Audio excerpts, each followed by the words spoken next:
શું તમને ક્યારે પણ આ વિચાર દિમાગમાં આવ્યું છે કે શિવલિંગમાં ચડાવેલું જળ પી શકાય છે કે નહીં? તો ચાલો જાણીએ। એ પહેલાં મારા વિડીયોને લાઇક, કમેન્ટ, શેર જરૂરથી કરી દેજો અને જય માતાજી જરૂરથી લખી દેજો। આ સવાલ તમારા દિમાગમાં આવ્યું જ હશે, તો આ વાતની જેને ખબર હતી એ કમેન્ટમાં જરૂરથી જણાવી દેજો। કોઈ પણ શિવલિંગ ઉપર ચડાવેલું જળ કે પ્રસાદ આપણે ગ્રહણ નથી કરી શકતા, પણ હા, એક જ એવી શિવલિંગ છે જેમનું જળ તમે પ્રસાદી રૂપે ગ્રહણ કરી શકો છો। તો એ શિવલિંગનું નામ છે નર્મદેશ્વર। તો તમારી પાસે નર્મદેશ્વર શિવલિંગ હોય તો તમે ચોક્કસ શિવલિંગની જળ ચડાવીને પ્રસાદી રૂપે લઈ શકો છો।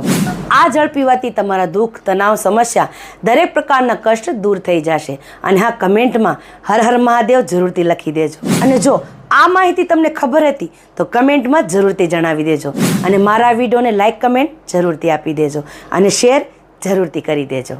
જય માતાજી।